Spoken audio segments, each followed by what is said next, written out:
On a sunny day, a man named Frank finally got out of prison after being locked up for 14 years. Frank used to be a powerful mafia boss running illegal stuff in New York City. But when he got out, he found that things had changed a lot. The Colombian and Chinese drug gangs had taken over the drug and prostitution businesses that used to be his. In another part of the city, a guy named Emilio, who ran a Colombian prostitution operation, went to a payphone. Out of nowhere, he got shot, and that was the end of him. The people who did it made sure Emilio saw a newspaper saying that Frank was free.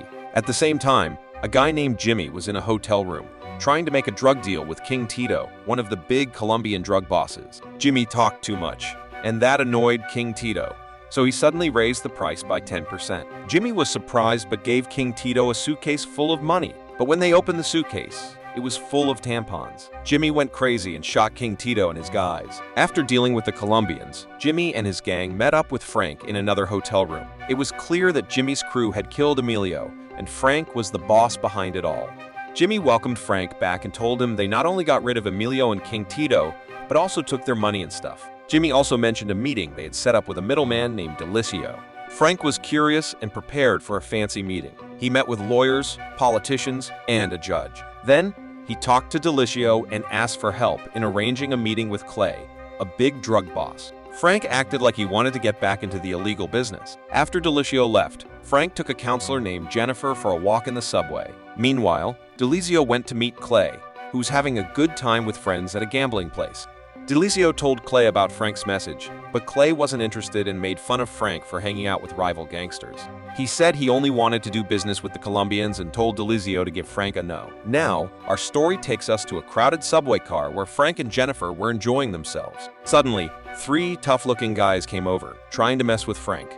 However, the very moment they noticed the concealed gun under Frank's jacket, panic overcame them. Instead of resorting to harm, Frank caught them off guard by offering a hefty stack of cash and inviting them for a meeting in a hotel room. Following that incident, Frank and his crew received a tip from Delicio and rushed to meet with Clay. Frank explicitly expressed his desire to rejoin all their business ventures, but Clay adamantly declined. Frank's swift response?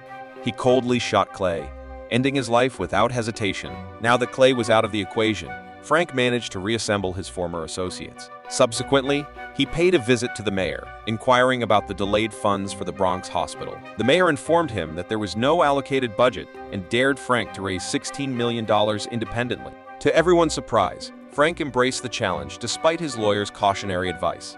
While sipping a drink, three detectives named Tommy, Roy, and Dennis abruptly apprehended him. His lawyer attempted to intervene, but the detectives paid no heed and took Frank away against the flow of traffic to avoid detection.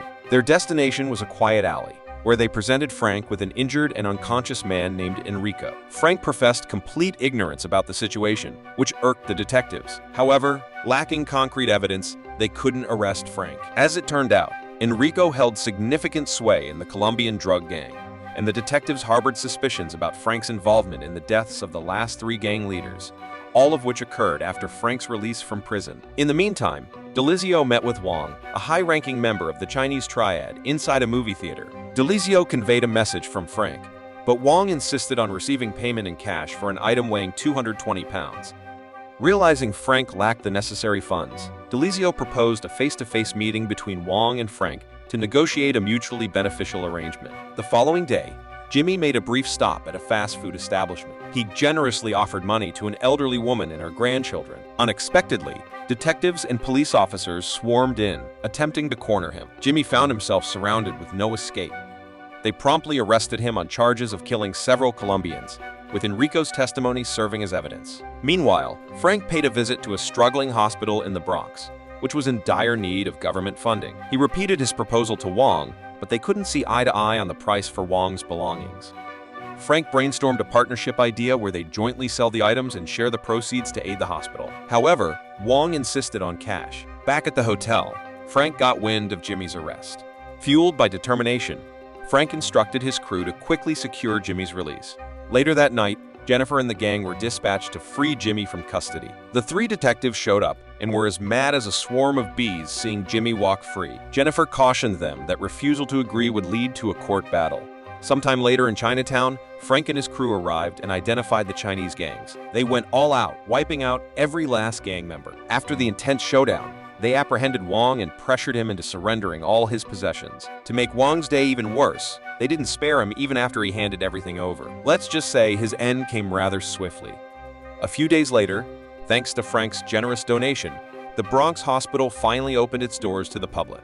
This news got Dennis all fired up. He believed that Frank had become the kingpin of New York while they were stuck in lousy jobs. He argued that the law favored Frank due to his substantial wealth, making it nearly impossible to apprehend him by following the established rules. To spice things up, Dennis hatched a plan for a group of detectives to go after Frank. It was like setting the stage for a clash between rival factions. However, Roy wasn't on board with Dennis's plan, but Dennis paid little heed to his objections. One night at a lively club, Frank's crew was having a blast while Frank himself was engrossed in a phone call. After some time, Delizio showed up with a high-ranking drug cartel boss from Los Angeles. This individual was aware that Frank possessed a 200-pound item from Wang and wanted to purchase it. The hitch was that he couldn't pay the entire sum up front, so he proposed paying half immediately and the rest after the sale in Los Angeles. Frank, in his typical fashion, insisted on selling the entire item at once.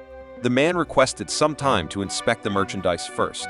Unexpectedly, the moment he stepped outside, he eliminated one of the guards, exposing Delizio's secret collaboration. It didn't take long before a gang of armed individuals stormed the scene, turning it into utter chaos. Amidst the firefight, Frank managed to help Jimmy escape, but one of the attackers clung to their car door. When Jimmy attempted to subdue him, they discovered he was a cop. Frank didn't hold back and smacked him with a fire extinguisher. Seeing their buddy bite the dust, the rest of them started chasing Frank. Turns out, it was Tommy and Dennis tailing him. This turned into a high-speed race with lots of noisy gunshots.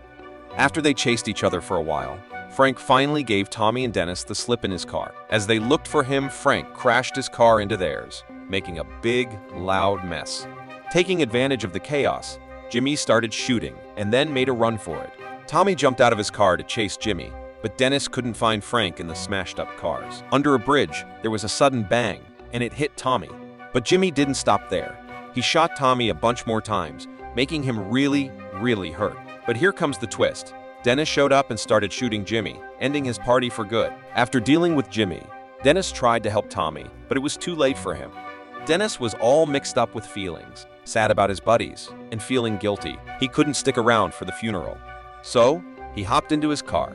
But surprise, surprise, another car showed up out of nowhere. Frank rolled down the window and said bye-bye to Dennis before walking away like it was no big deal. Back at base, Frank had a chat with Delizio, who his guys had caught. Delizio spilled the beans, saying Enrico had been teaming up with the cops to get rid of Frank. Delizio even spilled about getting a cool $50 million and a promise to get out of jail in exchange for snitching on Frank's secret spot. When Frank heard this, he told his gang to bury Delizio with that dirty money when no one was looking. Worry got back home and found Frank waiting for him. Frank came clean about knocking off Clay, who made a ton of money with gambling tricks. He also said he got rid of Wang, a Chinatown businessman into shady immigrant stuff, and King Tito, who ran that creepy child prostitution scene in NYC. Frank said he only took out the bad guys, even if they were breaking the law. Then he hinted he might hire a hitman for anyone connected to his case. Before Frank left, he told Roy to cuff himself to a chair. But as soon as Frank split, Roy broke free and went after him into the subway. Inside a subway car, Frank used some poor passenger as a shield. Roy begged him to give up, but Frank didn't listen and ended his day right there. Then Frank calmly walked out of the station and hailed a taxi. Surprise! Frank wasn't unscathed. He had a serious gunshot wound from Roy. Now, the cops got wind of the commotion and rushed over. The taxi driver, who saw Frank packing heat, got out of there pronto and called the cops. They started surrounding the taxi, trapping Frank inside. Frank, already pretty banged up, couldn't keep it together and bled out. Thank you for watching, and please subscribe Mango Recap for more video like this and help the channel grow.